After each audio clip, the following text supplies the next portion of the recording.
কুসুম ধারাবাহিকের আগামী পর্বের আপডেটটি নিয়ে চলে এসেছি আপনাদের জন্য। বিস্তারিত জানতে ফেসবুক পেজটি ফলো দিয়ে এবং ভিডিওতে একটা লাইক দিয়ে শেয়ার করে দেখতে থাকুন। নতুন পর্বের আপডেটে আমরা দেখতে পাবো যে কুসুমের এঙ্গেজমেন্টের দিন দেবলীনা যখন ব্যান্ড পার্টি নিয়ে ইন্দ্রাণীর বাড়িতে চলে আসে, তখন দেবলীনা ঈশানকে জোর করে সেখানে টেনে নিয়ে আসে এবং বলে যে নাচো আমাদের সঙ্গে।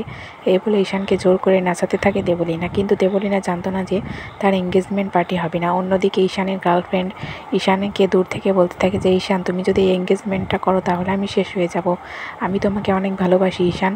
আর এসব কথা কুসুম পাশ দিয়ে যাওয়ার সময় শুনে ফেলে। তখন কুসুম বলে যে মেয়েটা এসব কি বলছে, মেয়েটা কি ঈশান সাহেবকে সত্যিই ভালোবাসে? এসব কি হচ্ছে? তাহলে এখন যদি ঈশান সাহেবের বিয়ে হয়ে যায় তাহলে ওই মেয়েটা তো নিজের ক্ষতি করে ফেলবে। এখন আমি কিভাবে তাহলে সব কিছু আটকাবো? তো বন্ধুরা, এটা কি সত্যি ঈশানের প্ল্যান, নাকি ঈশানের গার্লফ্রেন্ড সত্যি ঈশানের ভালোবাসার জন্য গাঙ্গুলি বাড়িতে ছুটে এসেছে? জানতে হলে এবং দেখতে হলে ফেসবুক পেজটি ফলো দিয়ে আমাদের সাথেই থাকবেন। ভিডিওটি ভালো লাগলে অবশ্যই একটা লাইক দিয়ে যাবেন। ভিডিওটি দেখার জন্য আপনাদের সকলকে ধন্যবাদ।